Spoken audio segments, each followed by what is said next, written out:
Ahí me hiciste. Ya, okay. Para que lo transforme en la sala de espera, y hacer todos los ajustes. Listo, perfecto. ¿Estamos? Estamos. ¿Qué voy a hacer sin mi sistema de audio? Ya, después ahí al recreo usted me explica cómo... Pero ¿estás conectado o no te escuchas? ¿No escuchas? ¿Aló? No escuchas, ese es el problema. Sí, escucho. Lo que pasa es que cuando conecto los audífonos con los fonos con el micrófono integrado, no lo reconocen. Ya. Ya, ahí usted me explica. Ya, no se resulta. Empecemos entonces. Ya, comienzo a grabar. Recording in progress. Estamos grabando. Estamos grabando. Bien, sesión de día viernes 27 de mayo. Vamos a hablar hoy de trastornos motores. ¿Ya? Trastornos motores, hablar de trastornos motores neuro es súper amplio. Sin embargo, nos vamos a enfocar básicamente en dos cosas nosotros, o en dos aspectos, ¿ok?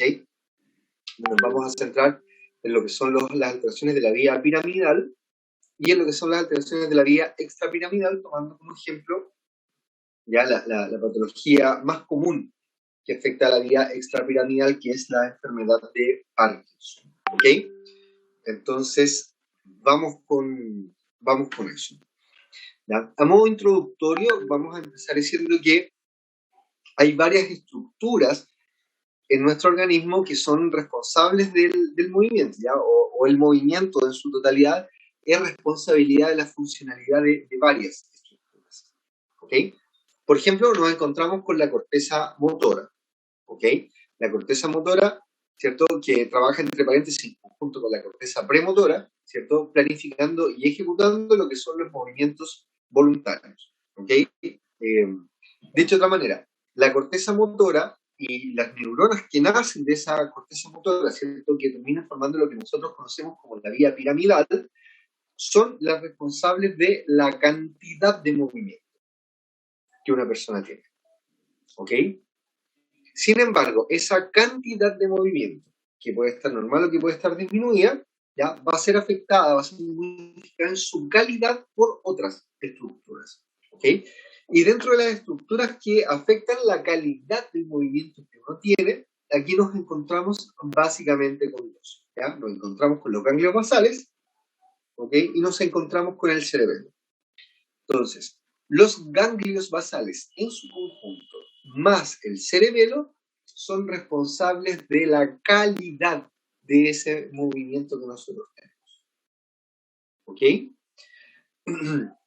Y nos encontramos también, ¿cierto?, con aquí una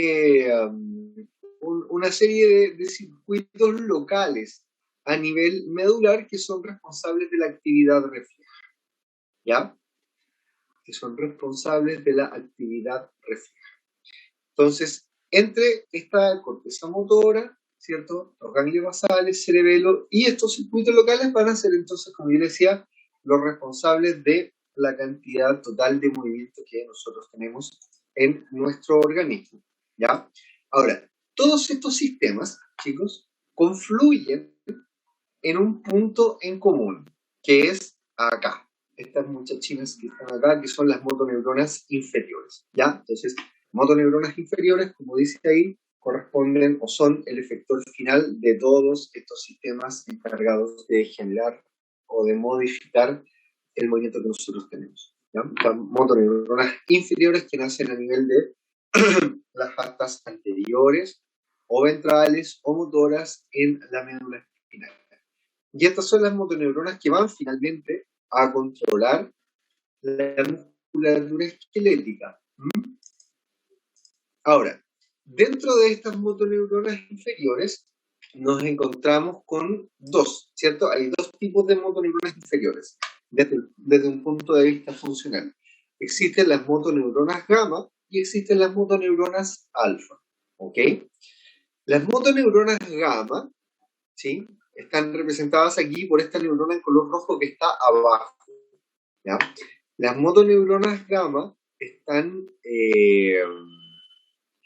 están destinadas, ¿cierto? Están o encargadas del control de un órgano sensitivo que está en el espesor del músculo, que es el uso muscular, ¿ya? Que es lo que ustedes se encuentran acá, ¿ok?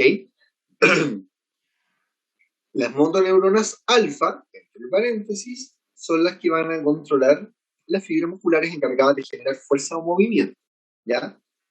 Esas son las alfa, ¿ya? Las alfa, entonces, determinan fuerza de movimiento a través del control de las fibras musculares. Las gamma, ¿ya? También atienden fibras musculares, pero estas fibras musculares no son importantes para generar tensión y movimiento. Estas fibras musculares son o están formando un receptor, como les digo, que se conoce como el uso, ¿ya? Y el uso muscular es un órgano, ¿cierto? Un receptor mecanosensitivo que es súper importante para los fenómenos de tipo propioceptivo que nosotros tenemos, ¿ya? Es un receptor sensorial, ¿cierto? Responde a estiramiento, un mecanoreceptor sensible a estiramiento. Está formado por 3 a 12 fibras intrafusales pequeñas, que son estas que ustedes ven acá. Insisto, esas son fibras musculares, pero que no tienen por acción generar tensión, ¿ok? Este uso muscular está estimulado por básicamente dos cosas. El grado de distensión que tiene ese uso muscular en un momento dado, ¿ok? A mayor distensión del uso de estas fibras, vamos a tener mayor frecuencia de descargas, ¿ok? Mayor frecuencia de lo que se conoce como el potencial de receptor y por tanto mayor frecuencia de generación de potenciales de acción. Y en segundo lugar, ¿ya? Son estimuladas estas fibras del uso muscular por la velocidad de estiramiento. Es decir, a mayor velocidad de estiramiento de estas fibras, mayor frecuencia de descargas. ¿Ok? Lo siento, estoy un poquito resfriado. A menor velocidad de estiramiento, menor también va a ser la frecuencia de descarga. Entonces, de esta manera, el uso muscular ya le está enviando información al sistema nervioso central en todo momento acerca de cuál es el nivel de distensión que tiene cada uno de nuestros músculos, ¿ya? O prácticamente todos nuestros músculos, porque hay un músculo que se describe como que no tiene este uso muscular, que es el músculo tensor del tímpano, ¿ya? A nivel del oído medio. Pero salvo el tensor del tímpano, el resto de nuestra musculatura está constantemente enviando información hacia el sistema nervioso central. Aquí, porque si ustedes se fijan, el uso muscular se pone en contacto con una fibra de tipo 1A. Ahí. ¿Ya? Entonces, a mayor frecuencia de generación de potenciales de receptor en este uso muscular, mayor generación de potenciales de acción en esta fibra aferente, ¿cierto? Sensitiva 1A, y esta información se va hacia la médula, ya hacia el sistema nervioso central. Entonces, como yo les decía, de esa manera, el uso muscular informa en todo momento cuál es el nivel de distensión que tiene cada uno de nuestros músculos, ¿ya? Existe otro órgano, ¿ya?, que está asociado a la información propioceptiva, que es el órgano tendíneo de Golgi. ¿Ya? Entonces, el órgano tendíneo de Golgi es súper importante. También es un mecanoreceptor, ¿ok? Este, sin embargo, no está en el espesor del músculo. El órgano tendíneo de Golgi, el GTO, que aparece aquí por su sigla en inglés, ¿cierto?, está ubicada ahí en la interfase, ¿ok? En el lugar de unión entre el músculo y el tendón, ¿ok? ¿A qué responde el órgano tendíneo de Golgi? El órgano tendíneo de Golgi responde no a la distensión, como lo hacía el uso, sino que responde a la tensión que está desarrollando, o a la fuerza que está desarrollando el músculo, ¿ya? A mayor fuerza desarrollada por el músculo, mayor frecuencia de potenciales de receptor y por tanto mayor generación de potenciales de acción en esta neurona sensitiva de tipo 1B. ¿Ok?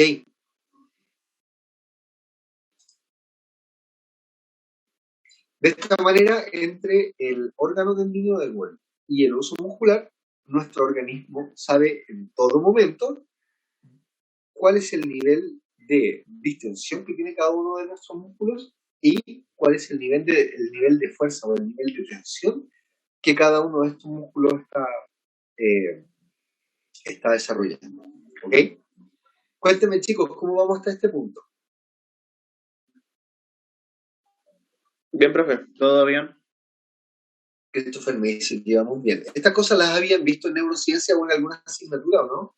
Sí, en neurociencia neurología habíamos visto como este mecanismo del uso del alfa motoneurona, la gamma motoneurona y todo eso. Pero eso ya. sí, se vio más en contexto de reflejo miotáctico y esas cosas. Claro, ¿qué es lo que vamos a ver ahora, cierto? ¿Y hablaron de las fibras en saco, las fibras en cadena y esas cosas o no? Sí, también. También, ya, bacán. Súper. Entonces, lo que tenemos aquí es el reflejo más simple, ¿cierto? Que nosotros podemos encontrar en nuestro organismo, que es el reflejo miotático o el reflejo de estiramiento. Son los menos abundantes. La mayor parte de reflejos en nuestro organismo reconocen la presencia de la interneurona, ya dentro del eje o dentro del esquema básico de generación de ese reflejo. Este reflejo miotático, ya, o este reflejo de estiramiento, este reflejo tendíneo, no reconoce la presencia de interneurona, ya, pero la interneurona es fundamental, ¿cierto? De esa manera, caminar, ¿cierto? Que también es un acto reflejo, la deglución, o qué sé yo, el parpadeo, o, ¿cierto? O el reflejo del estornudo, el reflejo de la tos, ¿cierto? Que implican compromiso de varios grupos musculares activados en determinadas secuencias, necesitan de esta interneurona. En este caso, el reflejo monosináptico no está, la interneurona. Bueno, y por eso es que se llama monosináptico, ¿cachai? De 0 a 4, ¿cuál es el nivel normal, chicos? ¿Qué es lo normal?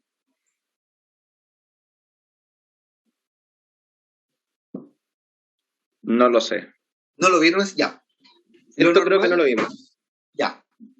Los reflejos monosinápticos se clasifican de 0 de 4 a 4 de 4. Lo normal es 2.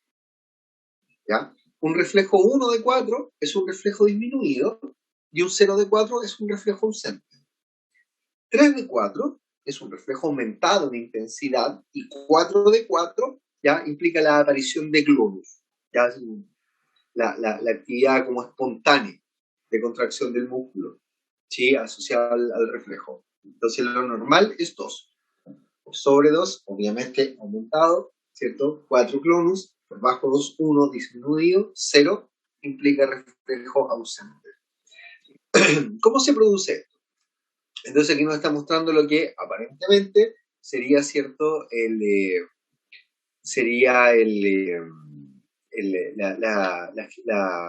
La inducción del reflejo tricipital. ¿Cachai? Entonces, ¿qué ocurre aquí? Se palpa, ¿cierto? Eso lo vieron en semi.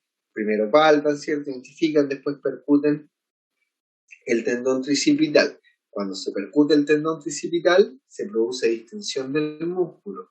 Como se produce distensión del músculo, ¿ya? Se distienden también las fibras del uso muscular y aumenta la frecuencia de descarga, ¿cierto? Y por lo tanto aumenta la frecuencia de activación de esta neurona sensitiva aferente 1A. Y esa neurona 1A, ¿cierto? Viaja hacia la médula y ella sinapta directamente con la motoneurona alfa que controla al mismo tríceps braquial. ¿Ya? Por eso es un reflejo monosináptico. ¿Ya? No reconoce la presencia de la interneurona aquí en este eje básico. ¿Ya? 1A se pone en contacto directo con alfa. Como se puso en contacto con alfa y como alfa controla las fibras musculares responsables de tensión, ¿cierto? El efecto final es que el músculo tríceps va a experimentar algún grado de contracción y se produce la distensión de la articulación del codo. ¿Ya? ¿Cómo explicamos ahora la finalización del reflejo? ¿Ya? La finalización del reflejo se puede explicar de varias maneras. ¿Ya? Una posibilidad sería, ahí dice relajación del uso muscular, pero ahí lo que yo quiero decir en realidad es que se produce un acortamiento del uso muscular. ¿Ya? Si el músculo se contrae, obviamente que la longitud de las fibras intrafusales va a disminuir y por lo tanto eso nos va a llevar a que haya una reducción en la frecuencia de potencial de reacción de 1A, ¿ya? Hay un segundo tipo de inhibición, ¿ok? Que tiene que ver con la inhibición autógena. ¿Cuál es la inhibición autógena? Cuando se contrae el tríceps acá, va a generar algún cierto nivel de tensión, algún cierto nivel de fuerza, y eso va a aumentar la actividad de 1B, ¿cierto? Porque 1B, recuerden ustedes, es la neurona que es estimulada por Golgi, acá abajo. Y esa neurona 1B, fíjense, viaja a la médula espinal, se pone en contacto con una interneurona inhibitoria, que se llama interneurona inhibitoria 1B, y esa interneurona inhibitoria, ¿sobre quién descarga? Sobre alfa. ¿Ok? Por lo tanto, esa es una manera de reducir la actividad de alfa. Y existe también lo que se conoce como la inhibición recurrente. ¿Ya? Y la inhibición recurrente tiene que ver con acá. Esta motoneurona alfa que tiene un axón colateral que se pone en contacto con esta interneurona inhibitoria que descarga sobre la propia motoneurona alfa. ¿Ok? Y entonces la sola activación de alfa favorece la inhibición de la misma motoneurona. ¿Ya? Que eso es como el mecanismo básico. Esto uno lo puede complejizar un poco, pero eso es como el mecanismo básico, ¿ya? Para explicar la finalización del reflejo monosináptico. Igual es importante tenerlo en cuenta, ¿por qué? Porque eso nos muestra que la actividad de alfa está bastante controlada. ¿Ok? Ustedes ven acá entonces que la actividad alfa está controlada por su propio nivel de descarga, está controlada por el nivel de descarga del uso, por el nivel de descarga del órgano endocrinio de Golgi, pero si ustedes ven acá, hay otras interneuronas, ¿cierto? U otras neuronas que están modificando la actividad de alfa.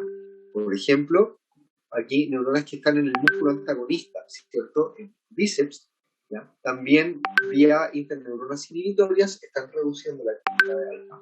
Aquí nos muestran, ¿cierto? En una línea discontinua o una línea apuntada, viniendo, ¿cierto? Desde otro lado, que son centros superiores, neuronas que puedan estar modificando la actividad de alfa, que podríamos estar pensando nosotros en lo que es la vía piramidal, ¿ya? Pero hay además un montón de interneuronas inhibitorias que están reduciendo en general la frecuencia de activación de esta alfa. ¿Ok? ¿Por qué les cuento esto? ¿Por qué me quiero pegar esto? Por lo siguiente, porque si por la motoneurona alfa fuera, ella estaría siempre descargando. Sin embargo, la motoneurona alfa no está siempre descargando a consecuencia de la gran cantidad de actividad inhibitoria que hay sobre ella. Gran parte de esa actividad inhibitoria viene acá, desde centros superiores. Entonces, el mensaje acá es que si algo pasa a nivel de los centros superiores, o si algo pasa a nivel medular que interrumpa, ¿cierto?, el descenso de información desde estos centros superiores, la motoneurona alfa eventualmente se nos va a quedar sin estos mecanismos de control y sí va a empezar a descargar en mayor frecuencia. ¿Ok?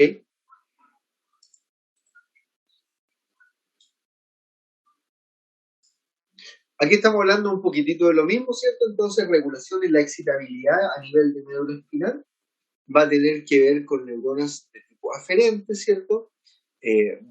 Va a tener que ver con estas neuronas que vienen desde la periferia, como les comentaba, desde el uso muscular, desde la paratina de Golgi, ¿ok? Las neuronas espinales, ¿ya? O interespinales, ¿cierto? Que son neuronas que viven en la... que nacen y mueren, por así decirlo, anatómicamente hablando, en la médula espinal, esta gran cantidad de neuronas de tipo inhibitoria, les decía yo que están, y también vías eferentes, ya que van a estar modificando la actividad de alfa. De esta manera se establece un balance entre una cierta actividad inhibitoria y una cierta actividad facilitadora sobre alfa.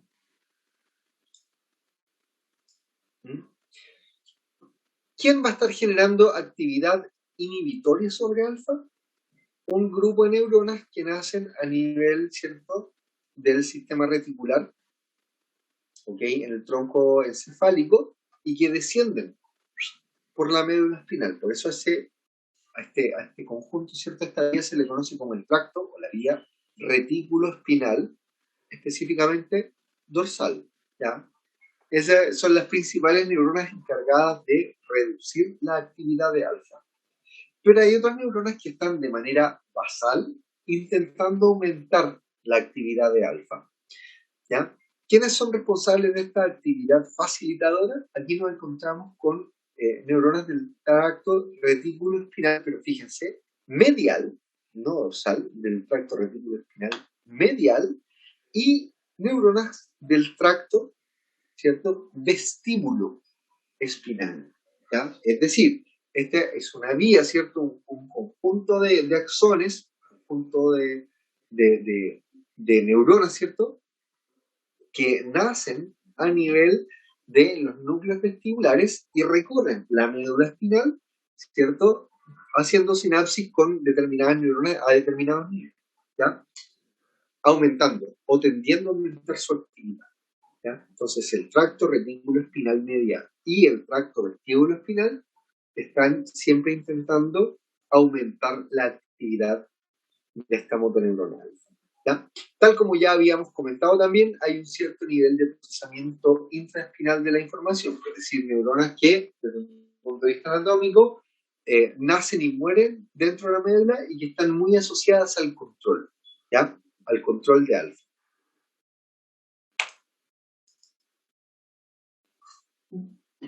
Aquí lo mismo que ya les había hablado, pero con un monito, ¿cierto?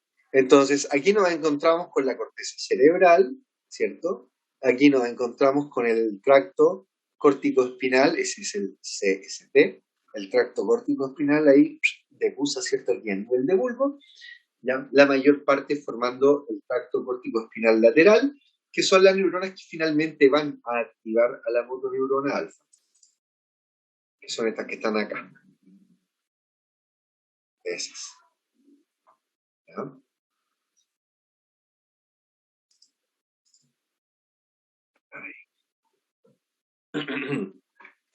Aquí nos encontramos con el tracto retículo espinal lateral, ¿cierto? El dorsal, perdón, y el tracto retículo espinal dorsal, que habíamos dicho nosotros que está asociada a la inhibición de alfa.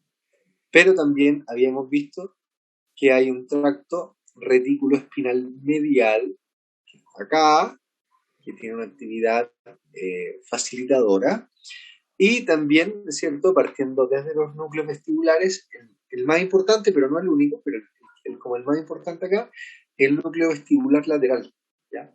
Entonces ahí están los somas de las neuronas y sus axones forman entonces este tracto, o este haz, ¿ya?, que es el tracto vestíbulo espinal, que aquí está, ¿cierto?, va descendiendo y va también sinaptando sobre alfa, pero en este caso tendiendo a aumentar su actividad.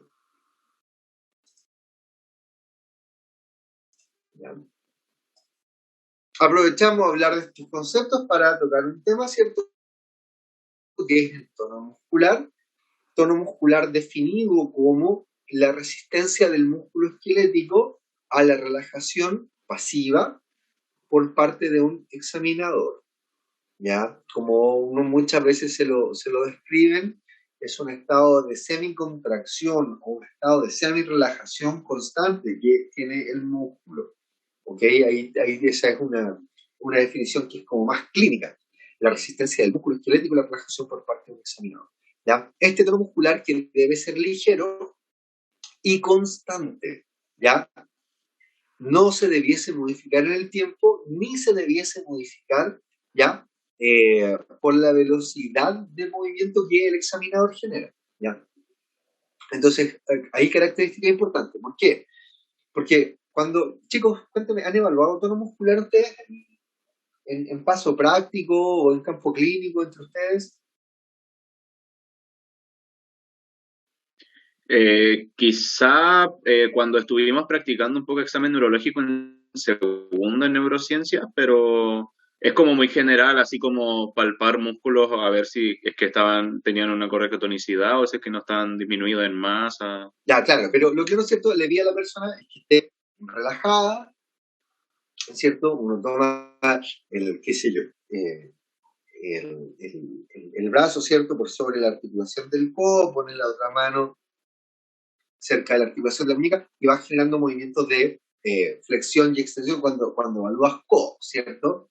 Lo mismo a nivel de carpo, ¿ya? Entonces, ¿qué ocurre? Si ustedes lo piensan, si ustedes generan una flexión o una extensión del codo más rápido, van a estar generando fuerzas dinámicas distintas sobre el uso muscular, ¿o no? Que recuerden que algunas de las fibras del uso muscular responden a la velocidad de extensión, ¿cachai? Por lo tanto, esas fibras van a ser estimuladas con intensidades distintas si es que ustedes hacen una extensión lenta o si es que ustedes hacen una extensión rápida de la articulación del codo. Como esas neuronas, como ese órgano receptor va a generar actividad distinta de la neurona aferente 1A, ¿cierto? Eso significa que podríamos nosotros eventualmente, no sé si me estoy expresando de manera adecuada, déjenme ir al monito, acá. ¿Cachai? Si nosotros distendemos, generamos flexión o extensión del codo con mayor velocidad, ¿cachai? SOS, dependiendo cuál sea, si generamos flexión, por ejemplo, a velocidades distintas, vamos a estar distendiendo las fibras intrafusales a una velocidad distinta y por lo tanto vamos a generar descarga de la 1A a frecuencias que son distintas también, ¿cachai? Y a mayor velocidad de flexión del codo nos debiésemos encontrar entonces nosotros con mayor frecuencia de descarga de 1A y por lo tanto con mayor frecuencia de alfa. Si alfa descarga con más frecuencia, ¿cierto? Debiésemos tener nosotros, ¿qué cosa? Mayor tensión muscular desarrollada por el tríceps, que es un extensor, y por lo tanto nos debiera costar más hacer flexión. No sé si fui capaz de expresar bien la idea. Sin embargo, en una persona normal, en una persona sana, que está intentando mantenerse relajado, hacer estos movimientos, en este caso de flexión de codo a velocidades distintas, no supone cambio en la resistencia pasiva de ese músculo. ¿Ya? ¿Por qué? Porque cuando la persona está intentando estar relajada, todas estas aferencias inhibitorias sobre alfa están súper activas. ¿Ok? Y eso significa que incluso si la neurona aferente 1A aumenta su actividad, alfa no responde también aumentando. Y por lo tanto, eso se traduce en que el tono muscular es ligero, constante y, como dice ahí, independiente de la velocidad del movimiento. ¿Se profe, entendió, no? sí, entonces independiente de lo que gatille bolsa nuclear, la contracción no va a variar. O sea, como la tensión que desarrolla el músculo por las distintas Claro, velocidades. el estado de semicontracción. Claro. Lo siento. El estado de semicontracción o el tono muscular en una persona sana no va a cambiar. ¿Cachai? Independiente de que tú hagas una flexión más lenta o una flexión más rápida. Entiendo. Sí, profe, quedó claro. Bueno, hoy lo siento, pero he estado estos días estoy con un cuadro, saliendo a un cuadro respiratorio alto que me dejó medio patelaucho un par de días. Así es que si me viene el ataque de tos, porfa, hay un poquito de paciencia, ¿vale? Este tono muscular está influenciado también por las propiedades viscoelásticas del músculo, ¿ya? O sea, si ustedes tienen un paciente con una masa muscular grande, va a ser esperable también por un fenómeno físico, ¿cachai? Que esa masa muscular grande tenga un tono que sea un poco mayor, ¿cachai? Porque te va a costar más mover más masa del músculo. Si tenemos un paciente que tiene un músculo que está medio fibrosado, ¿cierto? O un músculo que han cambiado, en el cual han cambiado sus propiedades, ¿cierto? Por ejemplo, un número de sarcómeros, que ocurre, va a ser esperable también tener tonos musculares que son distintos. ¿Ya? Y lo otro que influye mucho sobre el tono muscular es la actividad de alfa, ¿ya? Que, claro, nosotros ya hemos dicho no debiera cambiar mucho, pero fíjense que incluso en personas sin patología neurológica, la actividad de alfa también varía, ¿cierto? Y a todos nos ha pasado, ¿cierto? Cuando estamos pasando por periodos de estrés, ¿cachai? Que nuestra musculatura en general está como más apretada, ¿ya? O sea, ¿a qué voy con esto? Si ustedes el día de mañana evalúan tono en una persona que está estresada, ¿cachai? No se sorprendan de que esa persona, ¿cierto? Que ustedes perciban un tono muscular aumentado versus su imagen mental de tono muscular, ¿cachai? Porque es súper esperable que así sea, ¿cachai? Si ustedes evalúan tono en una persona que está relajada, siente que está medio sonoliento, ¿cachai? Va a ser esperable también tener un tono muscular menor al del paciente que está así como alerta, que está estresado, ¿ya? Porque en estas dos condiciones, ¿cierto? De relajo, de sueño, de alerta, de estrés, ¿cachai? Cambia también la actividad de alfa.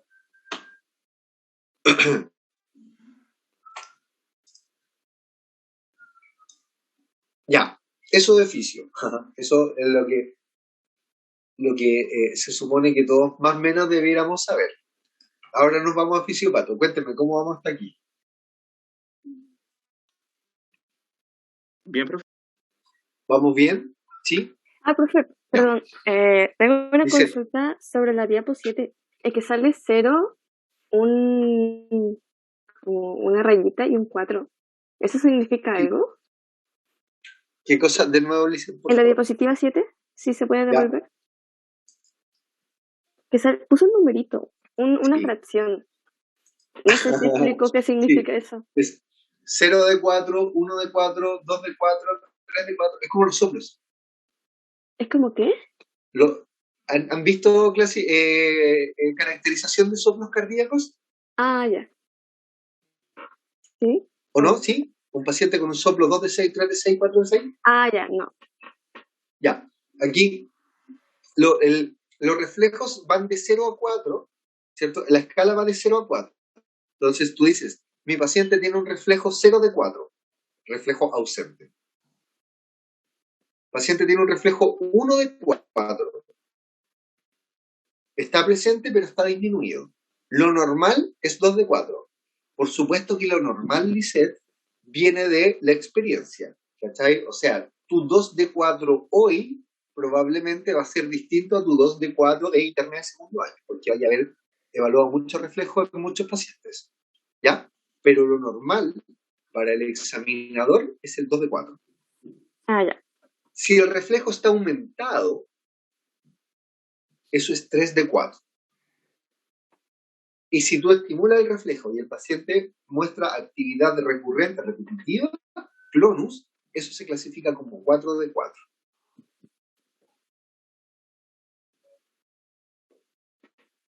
Ya, profe.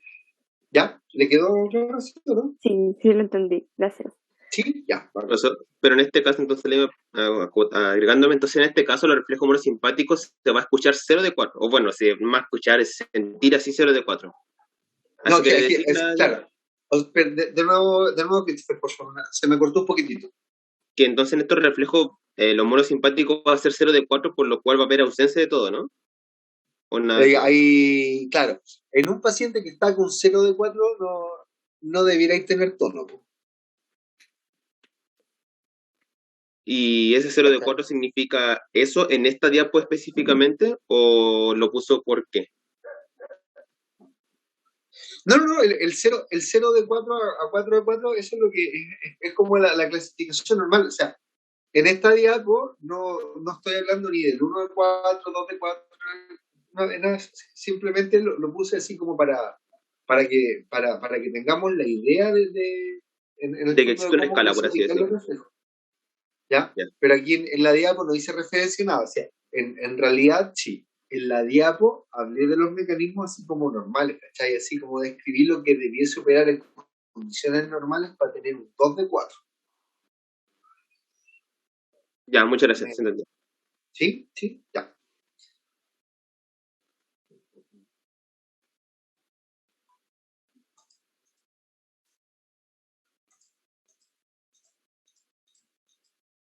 Entonces, cuando hablamos de síndromes motores, ¿cierto? Se hace referencia por lo general a tres grandes grupos de patologías, ¿ya? Hay patologías que cursan con pérdida de movimiento voluntario e hiperreflexia, y aparición de hiperreflexia, ¿ya? Y esos son patologías que están asociadas a lo que es la vía piramidal, ¿ok? Hay un segundo grupo de trastornos, ¿ya? O un segundo síndrome que está asociado a pérdida de coordinación y ataxia. Y esas son condiciones que están asociadas más bien a la disfunción del cerebelo o de sus vías. ¿Ok? Y hay un tercer síndrome motor que está asociado a aquinesia, es decir, a disminución, ¿cierto?, en la velocidad del movimiento, rigidez, presencia de movimientos involuntarios y temblor, ¿ya? En este caso, se asocia a lesión de los núcleos basales o las vías que comunican a los núcleos basales con la corteza. Entonces, en estos pacientes, lo que se produce es una dificultad en la planificación y ejecución de actos complejos. Entonces, ¿se acuerdan cuando yo les decía que la vía piramidal, ¿cierto? La corteza motora primaria, 4, la circunvolución precentral, era responsable de la cantidad de movimiento, pero no de la calidad de movimiento? Tiene que ver un poquitito con esto. ¿Cachai? ¿Podemos movernos con corteza motora primaria solamente? Sí, pero la corteza motora primaria por sí sola, ¿cachai?, no puede generar movimientos complejos. ¿Cachai? La corteza motora primaria, ¿qué puede hacer? Levantar una mano, ¿sí? Por ejemplo, abrir o cerrar la mano, ¿sí? Levantar un pie, mover un pie para adelante, para atrás, para un lado, ¿ya? Pero esos son movimientos súper simples.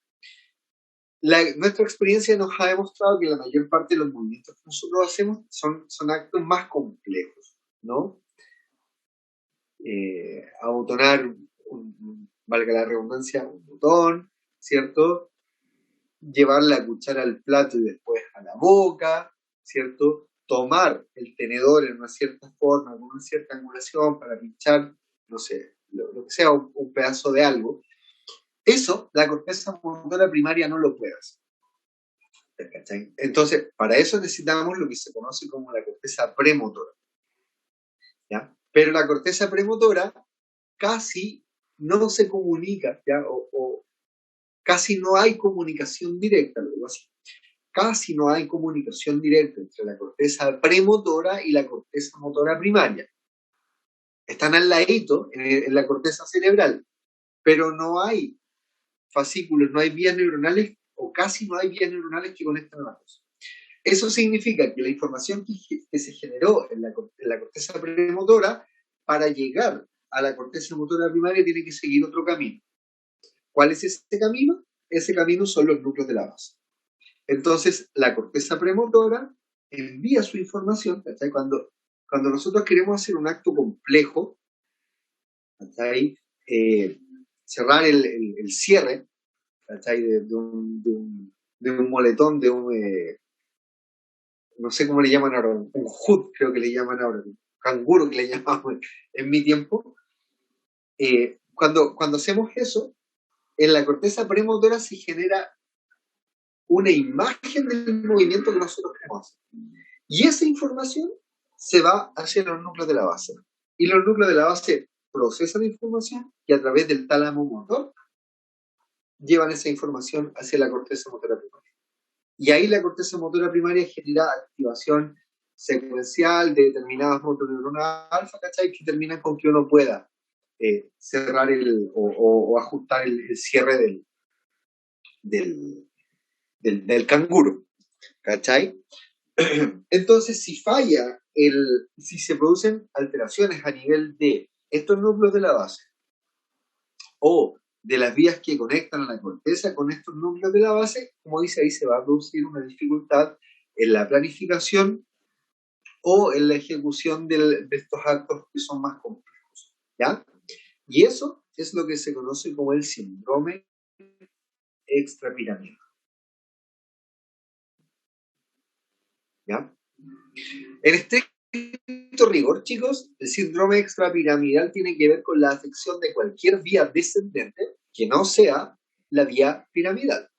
¿Okay? Entonces, hay otras estructuras que eventualmente podrían caer, okay, si somos rigurosos, que caen dentro de lo extrapiramidal. Sin embargo, desde un punto de vista así como más clínico, ¿cachai? No tan académico, más clínico, lo extrapiramidal tiene que ver entonces con trastornos de los núcleos de la base. ¿Ya? ¿Sí o no?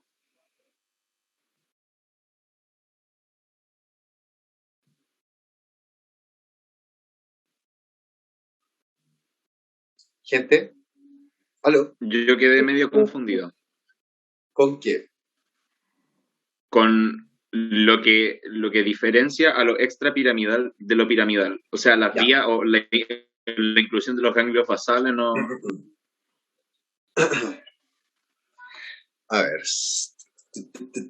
Déjame ver si tengo el mono más adelante. Ya.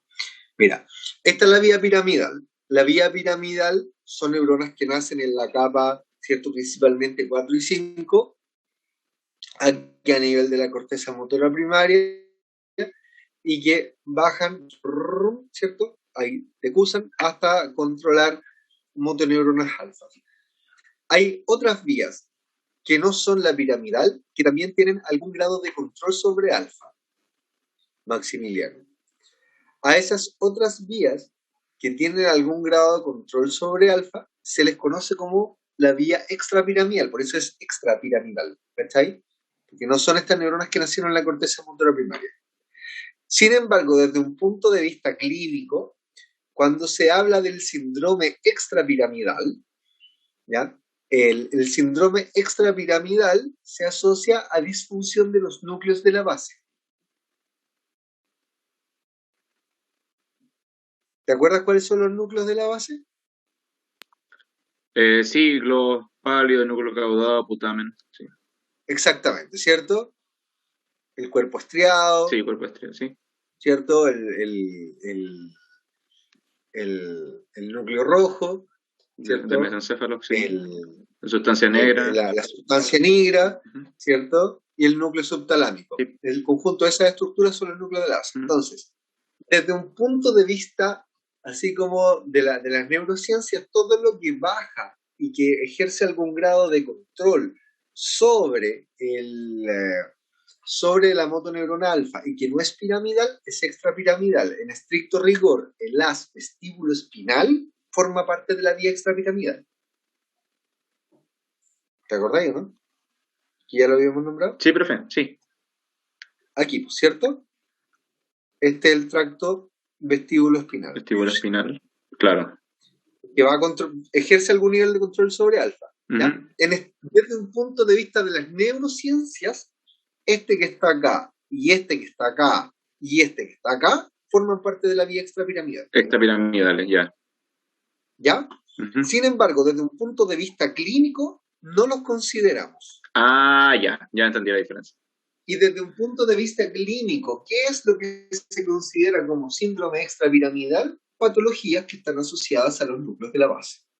Ya, ahora sí entendí, profe. ¿Ahí sí lo expliqué bien? Sí, ahí Bueno. sí, ahí quedó claro. Muchas gracias. Ya. No, gracias a ti por hacer la pregunta. Son a veces preguntas que uno dice, ¿seré solo yo? Que no lo entendió, y a veces todo el curso. ¿Ya? Así que anímense nomás. Dentro de estos síndromes extrapiramidales, que es lo que vamos a comentar en la segunda parte de la clase, ojo, ya, pero ya que estamos en esto, nos encontramos con dos subgrupos. Hay algunas patologías que cursan con poco movimiento, con déficit de movimiento, y hay patologías que cursan con exceso de movimiento, ¿ya? Las que cursan con déficit de movimiento, ¿ya? Cursan clínicamente hablando con rigidez, ¿cierto? Con un tono muscular aumentado constante, ojo, no es espasticidad, es un tono muscular aumentado constante, ¿ya? Lo que se conoce como hipertonía, no sé si lo vieron así en serio, como en tubo de plomo, rigidez o hipertonía en tubo de plomo.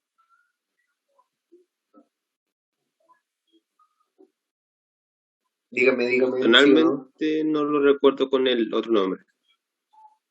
Ya, pero tranquilo, ahí lo vamos a escribir mejor. Rigidez o hipertonía constante, bradiquinesia, el lentecimiento, ¿cierto? En el desarrollo del movimiento y trastornos posturales, ¿ya? Aquí nos encontramos al parkinsonismo o el síndrome parkinsoniano y dentro de ellos el más frecuente que es la enfermedad de Parkinson, ¿ok? Y hay otros que cursan con exceso de movimiento, ¿ya? Aquí tenemos aparición de movimientos involuntarios, ¿cierto? Como las coreas, atetosis o distonías, ¿ya? Dentro de este grupo, quizás la enfermedad más conocida es lo que ustedes conocen como la corea de Huntington. ¿Okay? Sin embargo, en esta primera parte de la clase vamos a hablar de trastornos de la vía piramidal, es decir, acá, ¿ya? Condiciones que cursan con pérdida de movimiento voluntario e hiperreflexión, ¿ya? Trastornos entonces de la vía piramidal afectan al movimiento voluntario, se van a ver comprometidos aquellos movimientos delicados o que necesitan mayor destreza. La presentación clínica es súper variable, ¿ya? Va a depender de cuál sea el lugar anatómico donde se produjo la lesión y va a depender de en qué etapa de evolución esté esa lesión. ¿Ya? Aquí voy yo. Si es una lesión que fue desarrollándose lentamente en el tiempo, como por ejemplo el desarrollo de una masa neoplásica, la clínica que vamos a tener en ese paciente va a ser distinta a la clínica de un paciente que tuvo una afección aguda, ¿ok? Vascular, isquémica, hemorrágica o traumática, ¿ya? Entonces, varía, ¿cierto? Particularmente cuando la lesión es aguda, ¿ya? Tiene un comportamiento que es bastante distinto, ¿ya? En el periodo de tiempo en que nosotros evaluemos al paciente, ¿ya? Solo para que nos acordemos, esto ya lo habíamos conversado con Máximo, ¿ya? Estas neuronas, ¿cierto? Estas neuronas piramidales nacen aquí en la corteza motora primaria, ¿ya? Recorren después la corona radiada, ¿cierto? Nos vamos a encontrar con que recorren después la cápsula interna, ¿sí? Forman los pedúnculos cerebrales a nivel del mesencéfalo, aquí, ¿se acuerdan o no? Por delante de la sustancia negra están los pedúnculos cerebrales, se desorganizan estos fascículos a nivel de la protuberancia o el puente, y se reorganizan después a nivel de la médula, ¿cierto? Oblongada, a nivel del bulbo raquídeo, es lo que ustedes conocen como las pirámides, ¿ya? Y luego, la mayor parte, pero no todo, pero la mayor parte de estas fibras se cruza de lado, ¿cierto? Se produce la decusación, dice uno, de las pirámides y terminan entonces los axones de las neuronas que acá nacieron recorriendo, ¿cierto? La médula espinal, formando lo que ya nosotros habíamos comentado como el tracto corticoespinal medial, ¿no? Entonces, ¿por qué pongo esta imagen acá? Para que se acuerden ustedes que siempre uno dice qué pasa con un paciente que hace un accidente vascular encefálico, ¿cachai? Es como el clásico ejemplo, y tiene afección de la corteza motora primaria, ya, pero cualquier parte, chicos, cualquier parte de la vía que se afecte, ¿ya? La manifestación clínica va a ser la misma, ¿ya? Es la vía entera la que tiene que estar indemne para que la funcionalidad sea adecuada. Según la motoneurona afectada, ¿cierto? Aquí este síndrome piramidal lo podemos subdividir en dos. Entonces nos podemos encontrar con el síndrome de la motoneurona superior, MNS, o nos podemos encontrar con el síndrome de la motoneurona inferior, MNI, ¿ok?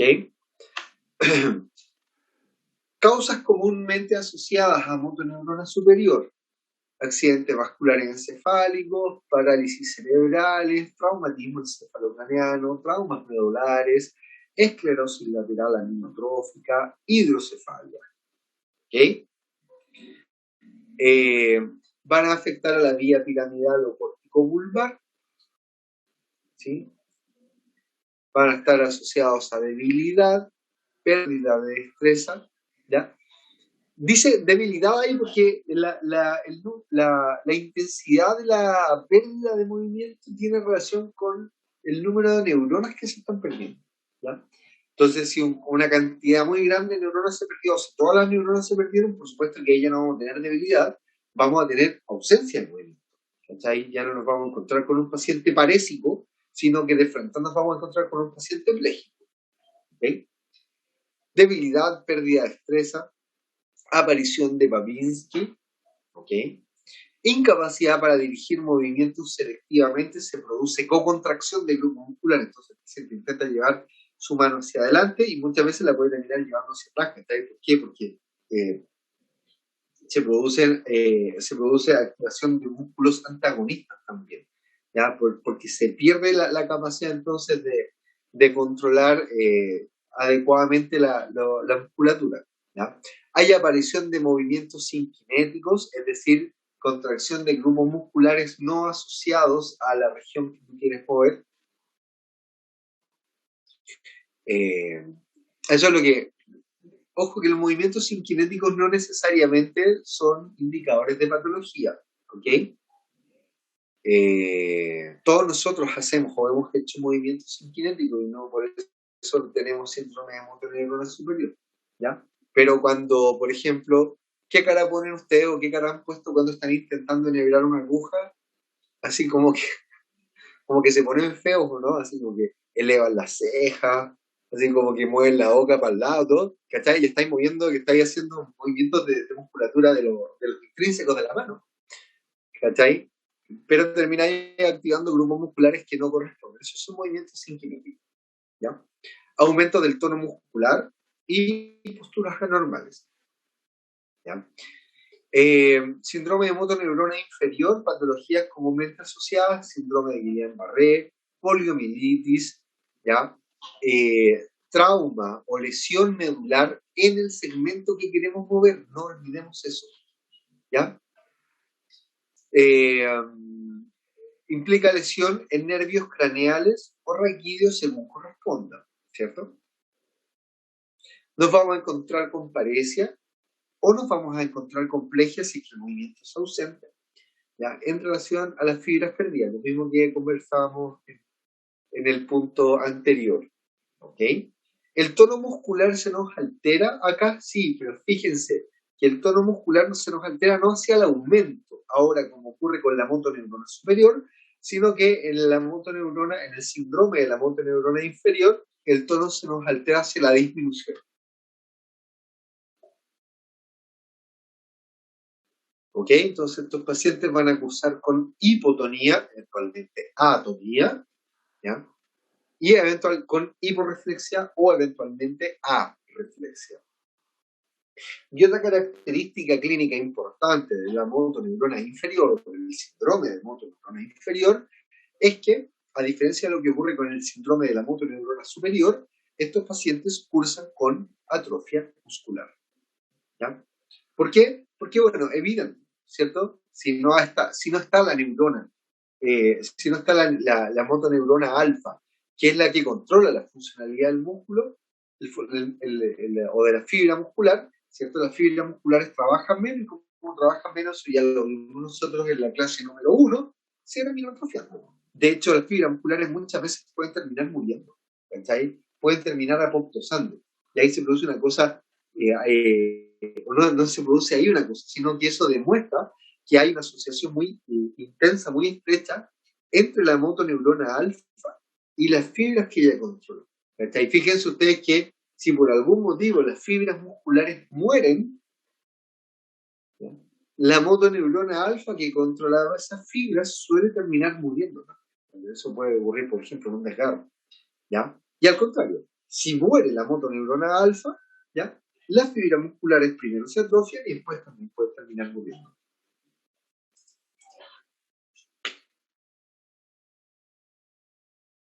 Cuéntenme, hasta aquí, ¿cómo va todo?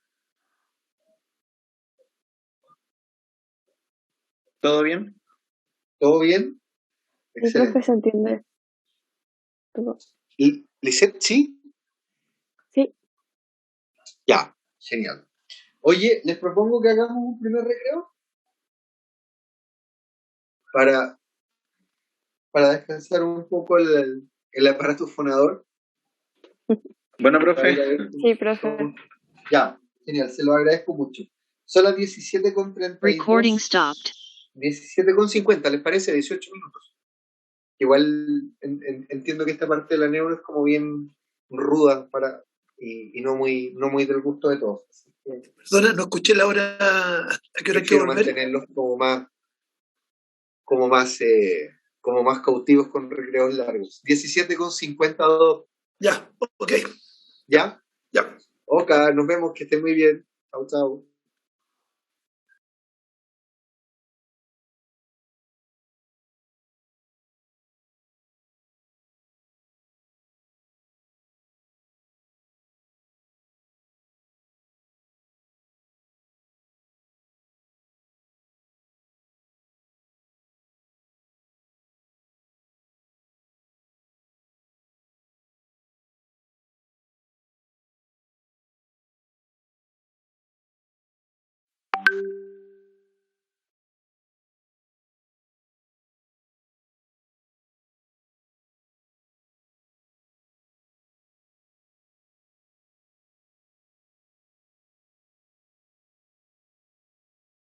¿Cómo fue? Ah, ya. Martín. Es que están haciendo un queque acá, Martín y la niñera. ¿Qué? Ah, ya. Un queque. Entonces ahí con horno prendido Ah, Carlos. ayuda a temperar un poco, claro. Ah, sin duda. Pero aquí tengo el aire acondicionado que es un, ¿cómo le llaman? ¿Pero tiene frío acondicionador, caliente? Sí, es frío, caliente, tiene ya. un nombre especial para eso. Climatizador, ahí me acordé. Yo creo que la vamos a tener que poner hoy día, porque está... No sé si soy yo que ando pate laucha, o de... Son los cambios de temperatura, porque había hecho calor hoy día, entonces, o ayer, entonces, Sí. En fin, ya, Doc, ahora sí. ahora sí, inicio la grabación. Recording in progress. Bien, entonces estábamos hablando de el síndrome de motoneurona superior, síndrome de motoneurona inferior, ¿cierto? Porque estamos hablando de síndrome piramidal, así como lo más grande que podríamos decir, síndrome piramidal. Una de las características que está muy presente en el síndrome piramidal y en el síndrome de la motoneurona superior es el fenómeno de la hiperreflexia. Entonces es importante entender la hiperreflexia porque es la base para entender otras cosas que se producen. ¿Ya? Profesor, Sí, Christopher. me quedó como una duda en cuanto quizás es algo mío, quizás no es porque no logro imaginarlo, pero en cuanto a los síndromes de motoneurona inferior y superior, como que en mi mente lo imagino al revés. Porque al ser el de motoneurona superior empieza directamente como de la corteza, ¿no? No. O sea, sí y no. Sí y Ya. no. Déjame. Ya. Mira. Cuando se afecta esta neurona, Christopher, la inferior, hablamos de síndrome de motoneurona inferior. ¿Ok? Cuando se afectan las estructuras que están acá arriba, ¿ok? Que generan compromiso en cualquier punto del soma neuronal o del axón, ¿cierto? Descendiendo por acá, por el tracto corticoespinal, hasta llegar a impactar, a controlar la motoneurona alfa, hablamos de la motoneurona superior, de signos o de síndrome de motoneurona superior. ¿Ya? Aquí está como lo mismo, ¿cierto? Pero con otro monito. Si la lesión está aquí, a este nivel, vamos a tener síndrome de motoneurona inferior. Si la lesión está por sobre alfa o las vías que controlan alfa, vamos a hablar de síndrome de motoneurona superior. Ya, Ahí sí, sí. sí lo comprendo, pero ¿por qué me daría, por ejemplo, hiperreflexia o todo Ahora eso? En te voy cambio, a... el otro me daría todo lo contrario, siendo que como si se afecta como lo que está más arriba, yo lo veo como se afecta como el punto uno y debería dar todo lo contrario, disminuir la Exactamente, cantidad de sí. todas esas cosas. Ahora te voy a explicar por qué ocurre eso, ¿ya? Ojo que esto, Christopher, y para todos, depende de cuál sea la localización de la lesión. Por ejemplo, los reflejos, o el control motor y el control de actividad refleja sobre el miembro superior está a nivel de la intumescencia cervical, ¿cierto? En la médula Sí. espinal. Entonces, si nosotros tenemos destrucción de esta zona, por ejemplo, a consecuencia de un trauma medular cervical, nos vamos a encontrar con signos de motoneurona inferior a nivel del miembro superior, ¿sí o no? Sí, Pero si hay una lesión medular completa acá, vamos a estar afectando el tracto córtico-espinal, ¿sí o no? Y ya, por lo sí. tanto, vamos a tener síndrome de motoneurona superior por debajo del lugar de la lesión. ¿Me cachai o no? Ya comprendo. Entonces, a pesar de que se llame síndrome motoneurona superior, va a depender del lugar en el que está afectando y cómo está afectando, por así decirlo. Claro, mira, aquí lo mismo. Si hay una afección a nivel de corteza o en estructuras subcorticales intracraneanas o extracraneanas, pero que comprometan al tracto córtico-espinal, lo que vamos a tener va a ser un síndrome de motoneurona superior. Cualquier lugar de la vía, Christopher, que se altere, va a ser motoneurona superior. ¿Te queda claro, sí o no? Todavía Sí, no. como por eso digo, como comprendo que uno va a ocurrir en la parte superior, el otro en la parte inferior, pero en cuanto a los signos o síntomas que va a tener el paciente, yo lo veo como si fuera al revés, a eso me refiero. Yo creo que el Christopher se refiere a por qué en una predominan lo espástico y en otro predomina lo arrefléctico, por ejemplo. Ya, es que eso es lo que todavía no les he contado y se los quiero comentar ahora. Pero me voy a adelantar, ¿ya? En las diapos, Sí. pero para la respuesta. Si bien en la clase el profesor siga con la clase, quizá lo voy a entender más adelante. No, pero sí, es que quizás desordenar la clase puede ser una buena manera de ayudar a entender lo que viene más adelante. Como podemos pensar que es como esas películas de Tarantino que están desordenadas. Mira, ¿te acuerdas que te había comentado que la motoneurona alfa siempre quiere descargar?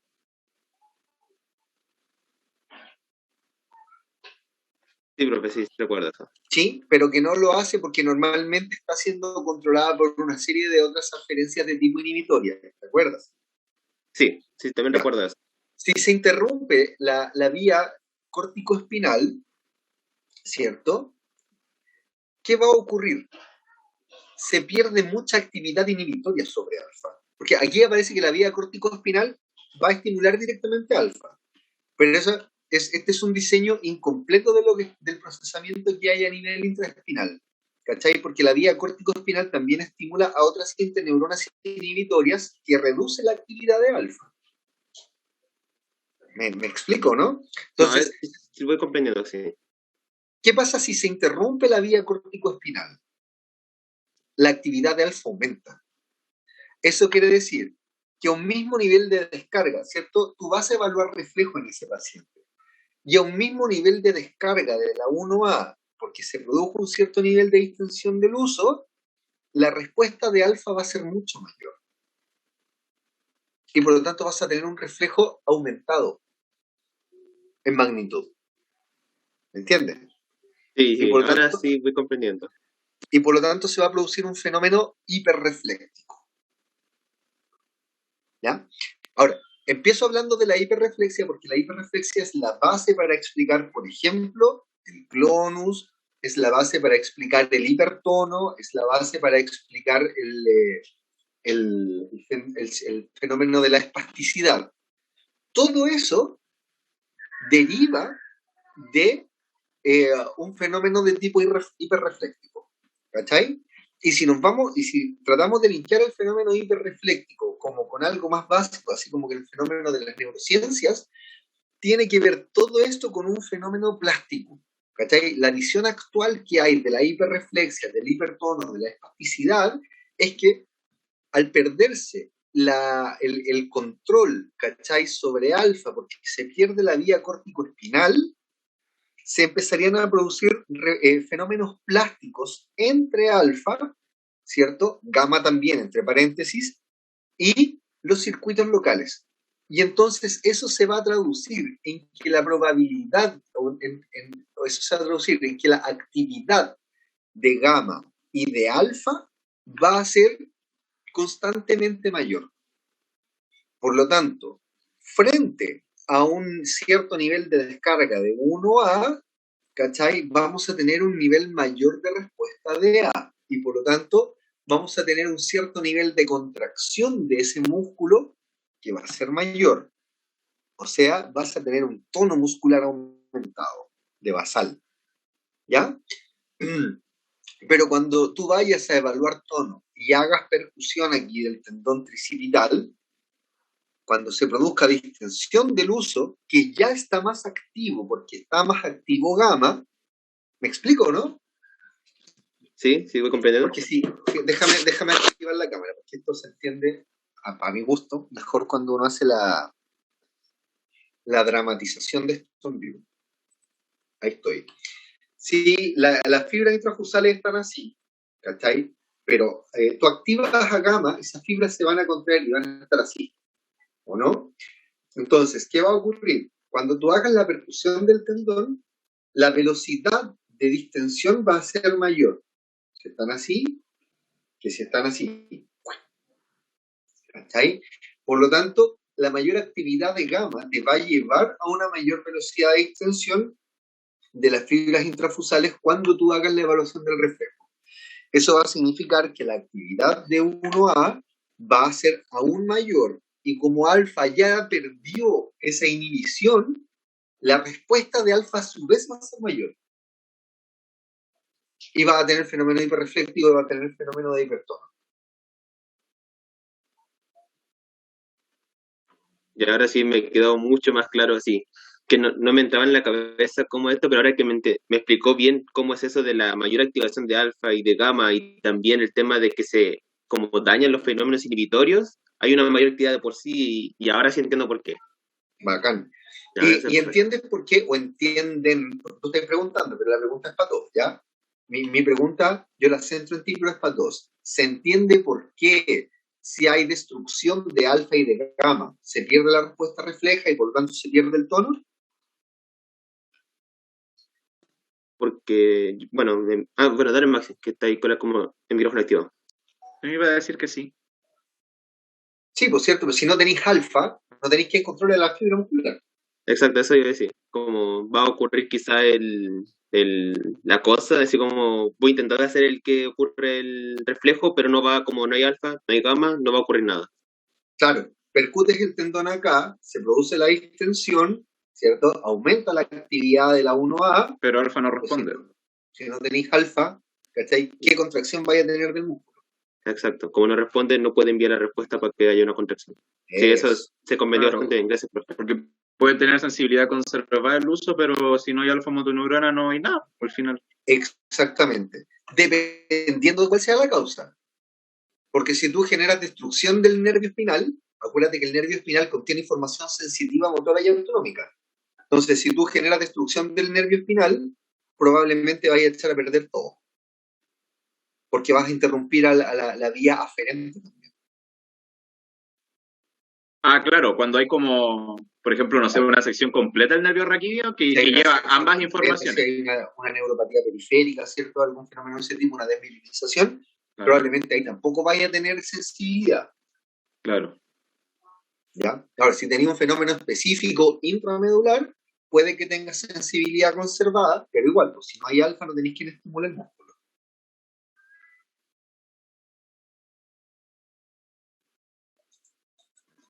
Gracias, profe, por aclarar la duda, sí, de verdad quedó bastante más claro. Bacán, pero esa es la pega. Esa es la pega, ¿cachai? Que se entienda la cuestión que estamos viendo. El resto, chicos, vamos bien. Sí, profe. ¿Sí? Ya. Seguimos entonces. La hiperreflexia, como yo les decía, implica, sí, ahí está. Implica que hay una exaltación del reflejo miotático de estiramiento, hay una disminución del umbral, es decir, con un estímulo más bajo podemos tener aparición del reflejo, ya con un estímulo normal o umbral vamos a tener un aumento de la respuesta y eventualmente podemos tener aparición del clonus, ¿ya? Fíjense que dependiendo de la magnitud del daño del tracto corticoespinal, podemos tener incluso irradiación de reflejos, ¿ya?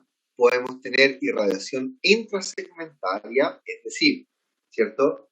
Estamos evaluando reflejo tricipital y podemos tener, ¿cierto? Aparición de reflejos dados por los abductores del pulgar, por ejemplo, ¿ya? Podemos tener intersegmentaria, es decir, podemos tener aparición de reflejos, ahí además más intensidad de lesión, ¿cierto? Más se altera todo esto.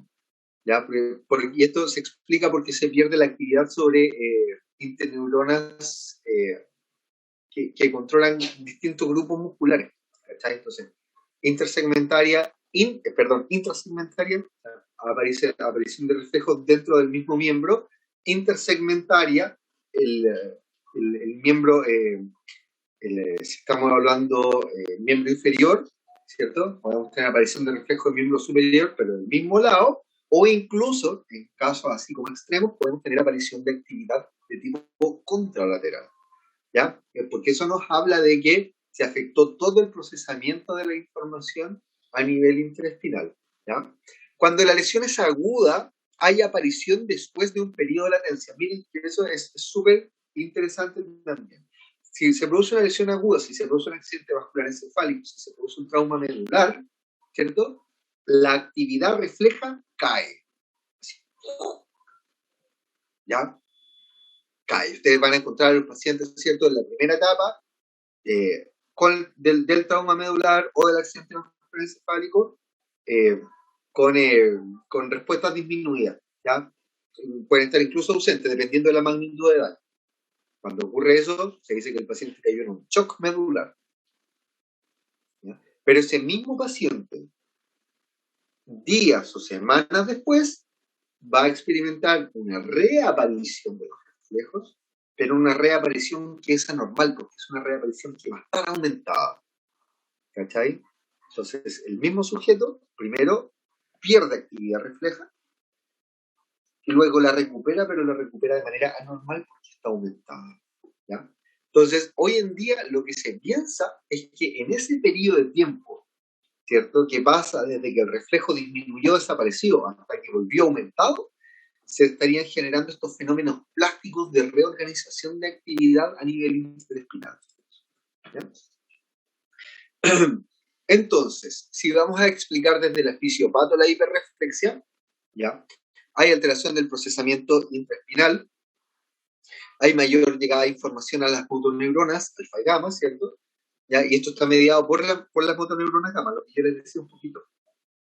Como gamma aumenta su actividad, el uso muscular está más acortado, por lo tanto, cuando se produce la distensión, ¿cierto?, vía 1A, llega más información a la motoneurona alfa. Hay alteración de circuitos intraespinales, hay mayor actividad de alfa, que llega a descarga umbral, ¿cierto?, menor, lleva descarga, ¿cierto?, a un umbral menor, o incluso a veces se puede generar descarga espontánea. Cuando se han hecho estímulos electrofisiológicos o estudios electrofisiológicos, se ha visto que incluso alfa puede empezar a descargar sola. Hay menos actividad inhibitoria sobre las 1A, ¿cierto? Hay facilitación de 1B y de 2, ¿ya? Y la inhibición recíproca también va a estar disminuida, es decir, las interneuronas de Renshaw, ¿cierto?, van a descargar menos sobre alfa. Hay cambios en las propiedades intrínsecas de las motoneuronas inferiores por pérdidas de inputs inhibitorios, lo que hablamos un poquito con Christopher. Hay activación de persistentes, ¿cierto?, de corrientes de entrada, voltaje dependiente, eso tiene que ver con cambio en la expresión de canales iónicos en estas neuronas. ya se generan potenciales en plató, es decir, tiende a despolarizarse la membrana, pero no son despolarizaciones transientes o transitorias, que la curva, cierto, cuando se grafica el potencial de membrana, la curva se vaya para arriba y baja, se vaya para arriba y baja, sino que se va para arriba y se queda ya un buen rato ahí. Se produce un plató. Se pueden producir descargas autosostenidas, ¿cierto?, en respuesta a estímulos transitorios, es decir, lo que nos están diciendo acá es que las motoneuronas alfa y gamma experimentan un montón de cambios tendientes a la mayor actividad, ¿ya? Espontánea o en respuesta a algún estímulo, ¿ya? Pero no solamente eso explica la hiperreflexia. Fíjense que también podemos tener un desbalance en la regulación descendente, ¿ya? Lo que yo les había comentado de las vías retículo espinal, vestíbulo espinal, ¿cierto? Córtico espinal, ¿cierto? Y retículo espinal lateral, ¿ya? La evidencia experimental y clínica indica que la lesión del tracto córtico espinal por sí solo no genera espasticidad, ¿ya? Entonces, ¿qué es lo que dice ahí? Claro, agarraron, ¿cierto?, modelo animal, agarraron un monito y generaron lesión focalizada en el tracto córtico espinal, ¿ya? ¿Qué le ocurrió al monito? La gracia que fueron monitos que evolutivamente son muy parecidos a nosotros, ¿cierto? ¿Qué le ocurrió a este sujeto en el que se generó una lesión del tracto córtico espinal? Él tuvo signos negativos, él perdió capacidad de contracción muscular, ¿cierto?, en los grupos respectivos. Pero fíjense, la sola lesión del tracto córtico espinal no generó hiperreflexia, ¿ya? La lesión dirigida del tracto córtico espinal por sí sola no generó hiperreflexia y espasticidad. Entonces, ¿cuál fue la conclusión de eso? Es que los fenómenos que llevan a hiperreflexia y espasticidad van a ser distintos, no bien conocidos al día de hoy, pero van a ser distintos en pacientes con trauma medular o en pacientes que tengan, ¿cierto?, lesión del tracto córtico espinal a nivel intracraneano. Tiene un paciente, por ejemplo, con accidente vascular encefálico, el paciente tequiado, ¿ya? O sea, insisto, esto es un modelo, una cosa súper acotada, ¿cachai? Pero la sola lesión del tracto córtico espinal, ¿ya? No basta para generar este cambio en el patrón de actividad de alfa y gamma. En ese modelo. Anormalidades en el flujo de información del tracto retículo espinal, ¿cierto? Y en este caso el vestíbulo espinal en humano tendría poca participación en el fenómeno de espasticidad, ¿ya? ¿Por qué el vestíbulo espinal tendría poca participación en el fenómeno de espasticidad? Porque el tracto vestíbulo espinal está más asociado al control de la musculatura central, ¿ya? El músculo erector de la columna, que se llama, ¿ya? Y la espasticidad es más fácil evidenciarla en miembros, ¿cierto? En musculatura más periférica, no tan central.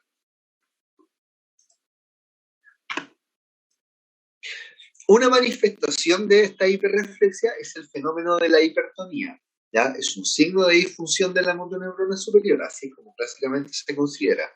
Es una manifestación de hiperreflexia, lo que ya les había dicho, tiene que ver con un aumento en la actividad de alfa. En estos pacientes, entonces, nos vamos a encontrar con un músculo contraído, a pesar de que el paciente está intentando relajarlo, ¿ya? Por eso les decía yo, una de las cosas cuando se evalúa el tono muscular, ¿cierto? Hay que decirle al paciente que relaje y intente relajar su musculatura. Esta hipertonía ya puede ser de varios tipos, ojo, ¿ya? Aquí entonces aparece el fenómeno de hipertonía en tubo de plomo, también conocido como rigidez, que es propio de los pacientes con enfermedad de Parkinson, ¿ya? También podemos tener hipertonía en rueda dentada, ¿ya? Que también es como bastante clásico del Parkinson. Y podemos encontrarnos con espasticidad y distonía, que son más clásicos del síndrome de motoneurona superior, ¿ya? Entonces, por favor, no todo paciente hipertónico es un paciente espástico. Ojo con eso, ¿ya? Incluso hay gente que me la he encontrado yo, que hablan así como de la espasticidad parkinsoniana. No, pues está súper mal empleado el término. ¿cachai? Porque efectivamente en el paciente con Parkinson hay un hipertono, ¿ya? O podemos encontrarnos con un hipertono. Pero la base fisiopatológica del hipertono en el paciente parkinsoniano es distinta de la base fisiopatológica del paciente con hipertono, ¿cachai? Que desarrolló síndrome de motoneurona superior. ¿Ya? Entonces hay que separar las cosas, ¿ya? La hipertonía aparece en los días o semanas de ocurrir adolescencia y aguda, ya lo habíamos dicho, ¿ya? Y está influenciada además por la indemnidad de estos tractos extrapiramidales, retículo espinal, vestíbulo espinal, tecto espinal, ¿ok? Ahí vamos a hablar un poquitito más al respecto en unos minutitos. La espasticidad es un signo clínico que es muy característico de lesión de motoneurona superior, ¿ok?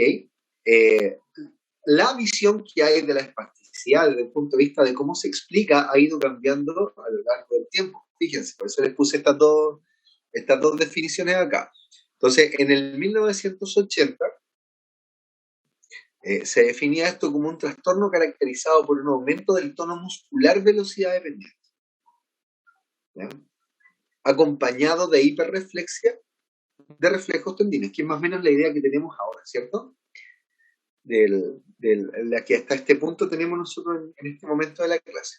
Sin embargo, actualmente, la espasticidad se entiende como un desorden sensorio-motor. Entonces, fíjense que como le ponen el sensorio al tiro, nos hablan de cómo se está alterando acá el procesamiento de la información proveniente también desde el músculo, ¿ya? Es un desorden sensorio-motor resultante de la lesión de una motoneurona superior y que se presenta como una activación involuntaria de músculos intermitentes o sostenida, ¿ya? En los pacientes con espasticidad hay un fenómeno que es bien clásico, que es el signo de la navaja, que lo diferencia de la hipertonía extrapiramidal. Volviendo un poquito a la idea de que tenemos varios tipos de hipertonía, ¿cierto? Y hay que saber diferenciar entre lo piramidal versus lo extrapiramidal, ¿ya? Genera menor movilidad y genera dolor también en los pacientes. Y eso es importante porque, ¿cierto? Eso eventualmente tiene implicancias, ¿cierto? Para no ocupar las mismas palabras que hice ahí, puede tener repercusión, ¿cierto? Empobreciendo los resultados de un programa de rehabilitación adecuadamente diseñado para un paciente. Entonces, miren acá, por favor. No me lo muestra. Qué lindo. Qué lindo. Espérense un poquitito. Aquí está.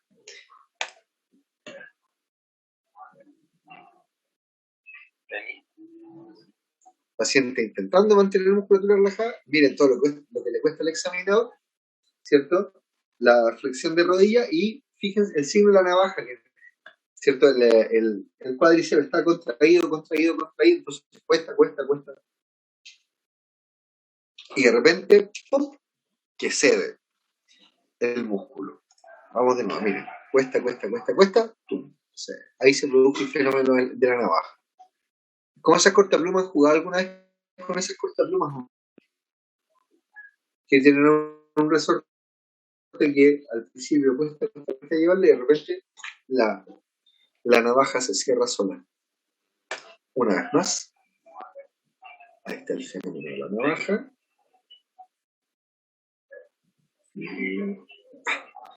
Ahí está. ¿Ya?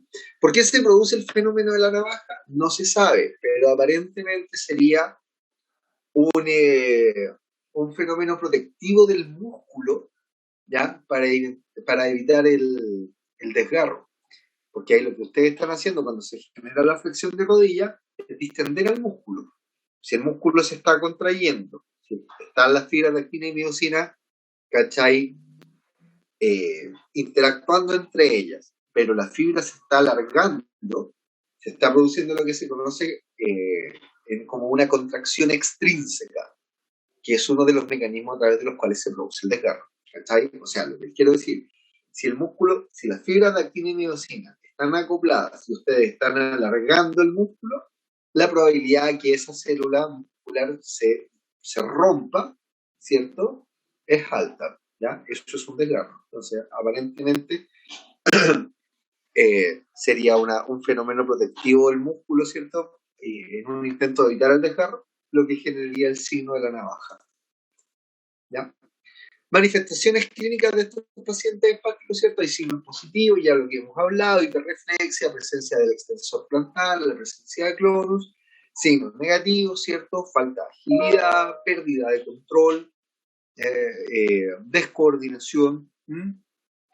Nos podemos encontrar también con distonías, contracciones musculares involuntarias y sostenidas, ya comprometiendo grupos musculares opuestos, podemos tener movimientos repetitivos, torsiones, posturas anormales, ¿ya? Movimientos voluntarios lentos y variables.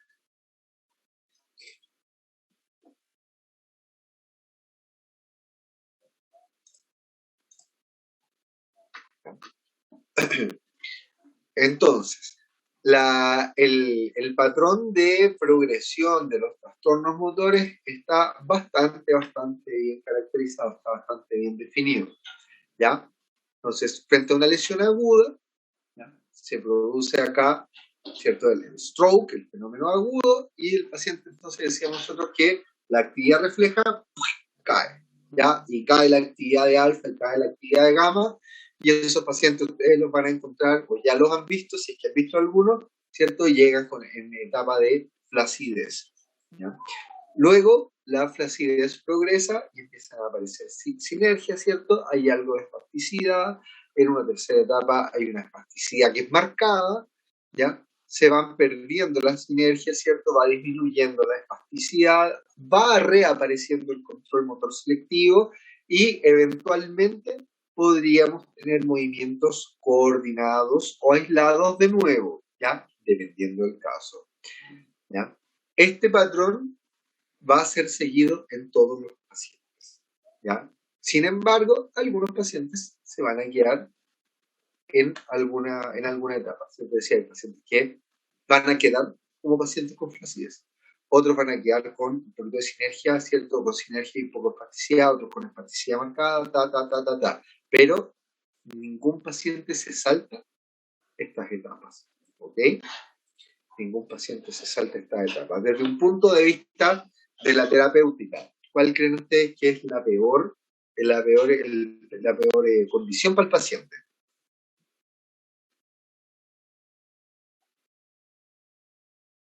Flacidez, sinergias, algo de espasticidad marcada, ¿cierto? Retiro de la sinergia, disminución, ¿cierto? Menos espasticidad, control motor selectivo, movimiento coordinado o aislado. ¿Cuál de esas condiciones es la más indeseable para el paciente?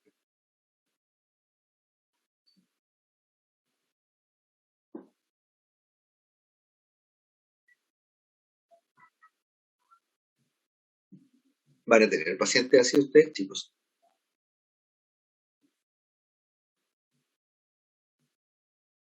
Probablemente la última. Esa es la más deseable, porque eso significa, mira, si ya tienes movimientos aislados y coordinados, significa que fuiste capaz de recuperar, ¿cierto? En algún grado, la actividad fuiste capaz de recuperar la capacidad de control sobre alfa, así lo digo. Le dicen, mira, fíjese que, aunque usted no lo crea, va para el otro lado, ¿ya? Lo peor que le puede pasar a estos pacientes es quedarse eternamente en la etapa de flacidez, ¿ya? Porque incluso en la espasticidad, como habíamos visto, ¿cierto? Como el video del paciente que habíamos visto recién, hay cosas que te permiten manejar, hay técnicas que te permiten manejar espasticidad. Un paciente con espasticidad igual se puede desplazar, ¿cachai? Y los terapeutas después le pueden enseñar al paciente o a la familia del paciente a manejar esa espasticidad, ¿ya? A reducirla en intensidad. Pero un paciente que está con flacidez, ¿cómo así que ese paciente se ponga de pie? ¿Cachai? ¿Cómo así que ese paciente genere movimiento? Entonces, esa es desde un punto de vista de cómo, del pronóstico en términos de desarrollo de ABD, para ese paciente, la flacidez es peor que la espasticidad, ¿ya?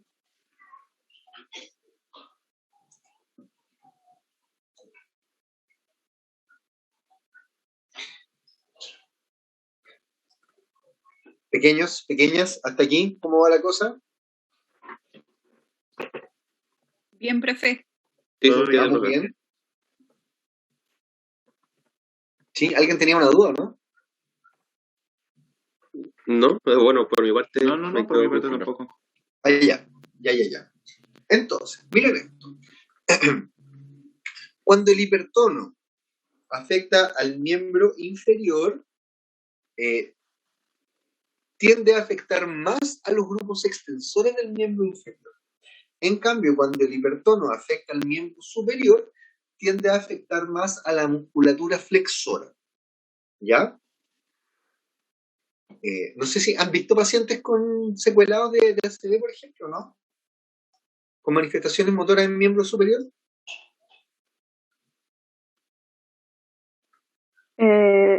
Sí, pero en miembros inferiores, no en superiores. Sí, yo también he visto en miembro inferior. Ya. Pero han visto que los pacientes que están que desarrollan hipertono del miembro superior tienden a estar como así. Ah, ya, sí. He Solo en la visto a teoría. pacientes así, pero no sabía que era por eso. ¿Ya? Claro. Codo en flexión, mano cerrada, por lo general el pulgar adentro, ¿cierto? Con flexión de carpo. O sea, es como la postura típica, ¿ya? Del hipertono en miembro superior. ¿Por qué? Porque yo lo que le estoy diciendo ahora, ¿okay? Porque cuando afecta al miembro superior tiende a afectar más a los grupos,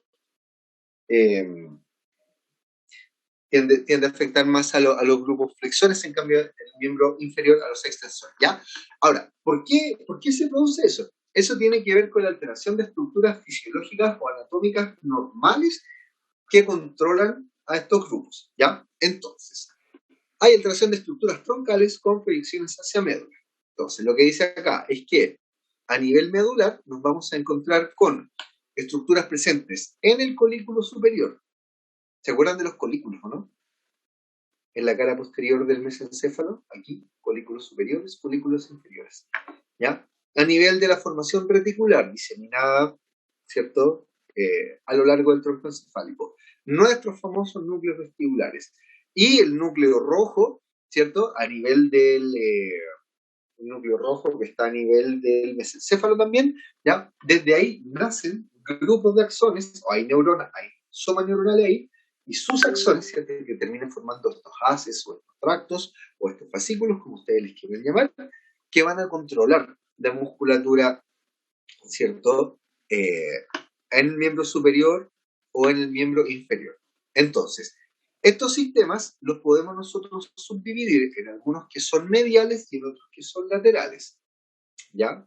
Dentro de los sistemas mediales nos encontramos con el tracto vestíbulo-espinal, ¿cierto? Con el tracto retículo-espinal, ¿ya? Y aquí lo que nos están mostrando, haciendo desde el colículo superior, el tracto tecto-espinal, ¿ya? Estos sistemas o estos tractos mediales controlan musculatura más medial, ¿ok? Musculatura extensora o antigravitatoria. ¿Ya? O sea, lo que intentan hacer, entonces, estos plural sistemas mediales, es activar a la musculatura extensora o antigravitatoria. ¿Por qué no lo hacen normalmente? Porque cada uno de estos sistemas, vestíbulo espinal, ¿cierto? Retículo, el vestíbulo espinal original, ¿cierto? Acá, los núcleos vestibulares, ¿cierto? Espinales. Los núcleos vestibulares medial y lateral, ¿ya? El sistema retículo espinal y el tecto espinal que habíamos nombrado, cada uno de ellos está controlado por grupos neuronales, ¿cierto? De centros superiores, corteza y estructuras subcorticales. ¿Ok?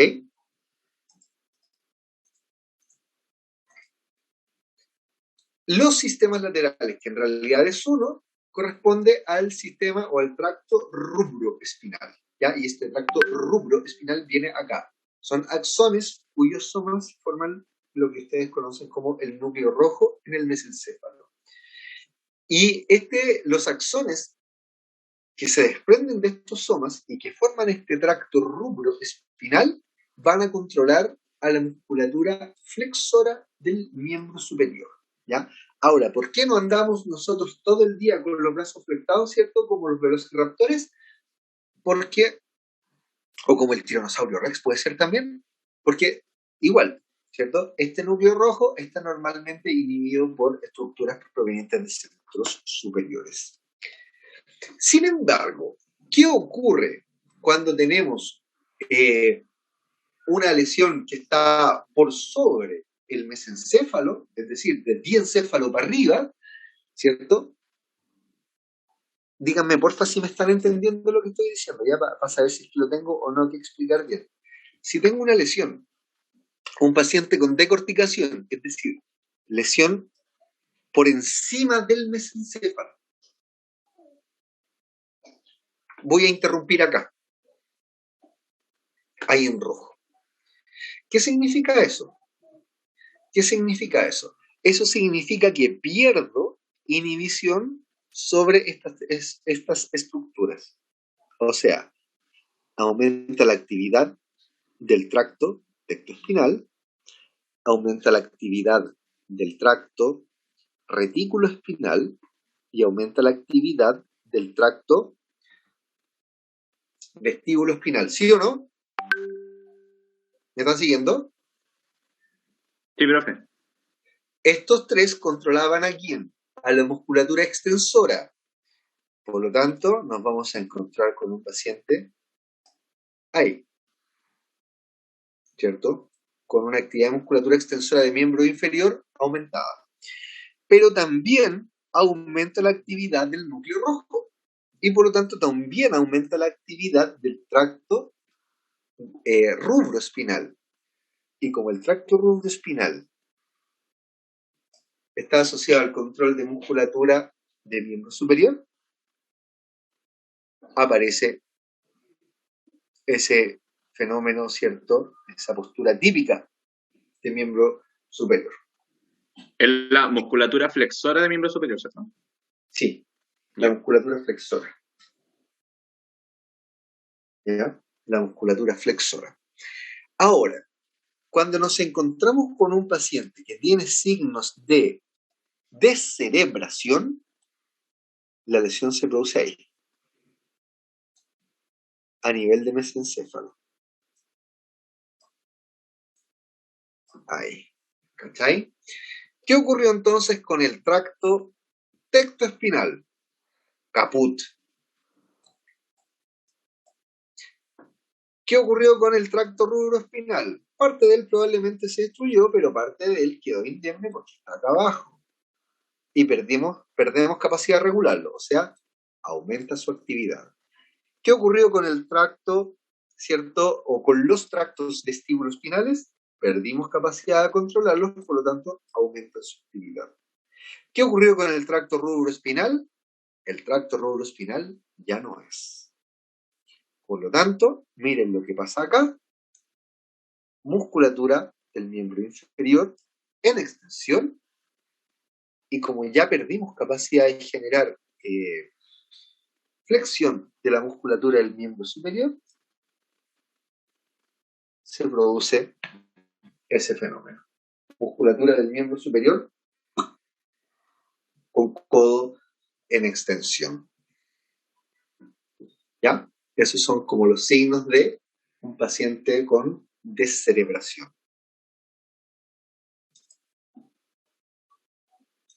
Profe, entonces el que hace la diferencia principalmente en esas manifestaciones es si está recibiendo o no regulación los núcleos rojos. Exactamente, y por lo tanto la actividad del tracto rubroespinal. Ah, ya, ¿Ya? entiendo, profe. Pues eso te sirve un poquito para intentar aproximarte en ausencia de exámenes más específicos, ¿cierto? Como una imagen, una resonancia, para empezar a hacer una aproximación en términos de focalizar la lesión del paciente. ¿Ya? Ya, profe, Y gracias. ya me quedan solamente 3 minutitos, pero dejarles aquí, ¿cierto? Como tarea que se estudie en esta tabla 3.1 que la saqué del Adams, ¿cierto? De neurología, que nos ponen aquí diferencias entre la parálisis, ¿cierto?, motora neuronal, o en la parálisis de neuronas motoras alta y motoneurona baja, ¿ya? O primera y segunda, superior o inferior. ¿Ok? Entonces ahí por favor les pido que le echen un vistacito, ¿cierto? Para que aprendan características clínicas para identificar una u otra. Músculos afectados en grupos, ¿cierto? Nunca músculos individuales, ¿cierto? Cuando hay signos de motoneurona superior, cuando hay signos de motoneurona inferior, sí podemos tener músculos individuales afectados, ¿ya? Atrofia leve, ¿cierto? Y debida a desuso, en el caso de la motoneurona superior, ¿ya? En el caso de la motoneurona inferior hay una atrofia pronunciada, marcada, ¿ya? Sobre un 70% del bulk, que es el bulk, es como arrastre, no sé cómo se compara aquí el bulk cuando hablamos de atrofia, pero una pérdida importante de masa muscular. Espasticidad con hiperactividad de reflejos tendíneos, ¿cierto? Aparición del extensor plantar, el signo de Babinski. ¿Ya? En el otro caso nos vamos a encontrar con flacidez, hipotonía de los músculos afectados, con pérdida de los tendones, de los reflejos tendíneos, ¿ya? El reflejo plantar, si está presente, normalmente ya es de un tipo, un reflejo flexor normal, ¿ya? Recuerden que el extensor plantar se considera como un reflejo normal ¿hasta qué edad?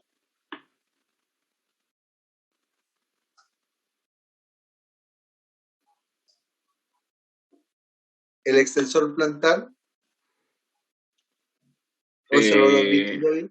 No lo hemos visto, pero no sé la verdad. Hasta el año. El año se considera como normal. ¿Ya? Después desaparece. No es que no exista después, lo que pasa es que después estos reflejos son enmascarados por centro superior, ¿cachai? O sea, tenemos todavía nosotros el extensor plantar, solo que los centros superiores están inhibiendo, ¿cachai?, a las interneuronas que controlan ese reflejo. Cuando se produce alteración de centros superiores, se liberan esas interneuronas y aparece entonces, o reaparece, ¿ya? Y ahí que hablamos del Babinski, ¿sí? Estudios de conducción de nervios, ¿cierto? Están normal, o sea, hay una velocidad normal de conducción nerviosa y eso también eventualmente se hace. No es difícil hacer estos estudios, ¿cierto?, de electromiográficos o estos estudios, la maquinaria o la tecnología que se necesita no es muy compleja y se puede medir la velocidad lo he hecho yo cuando hice el curso de neurociencias, medíamos velocidad de construcción de impulso nervioso a través de los miembros, ¿ya? De los nervios, perdón. En cambio, cuando hay signos de motoneurona inferior, ¿cierto?, obviamente que ahí la velocidad de conducción sí se va a ver alterada, ¿ya?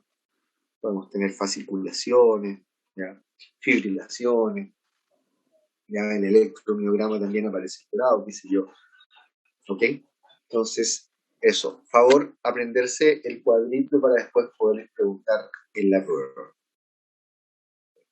Y eso era lo que les quería comentar.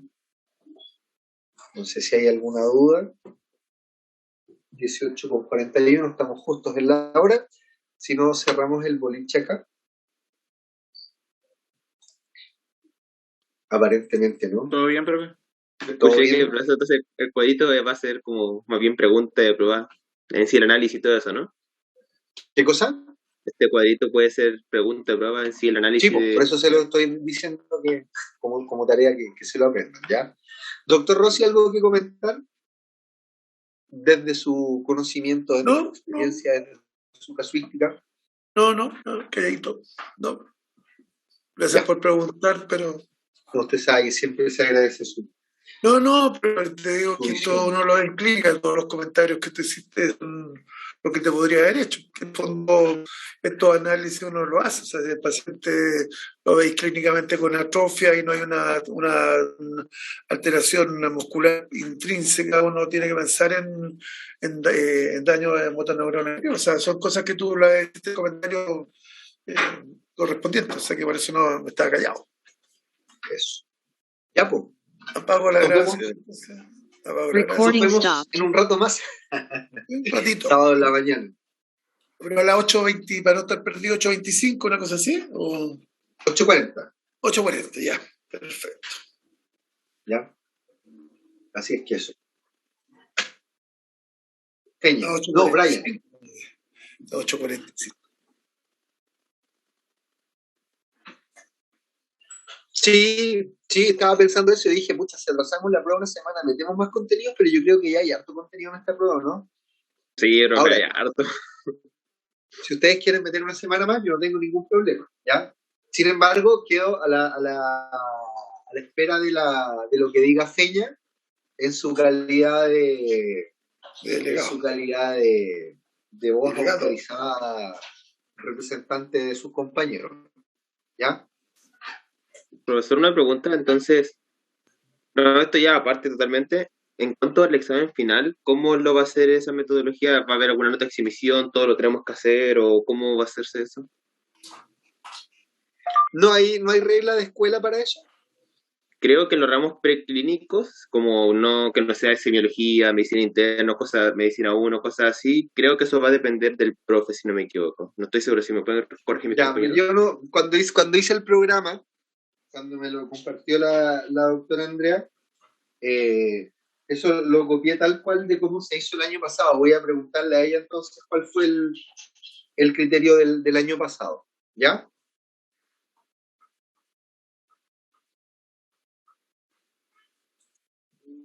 Ya, Para perfecto. tener al menos una aproximación.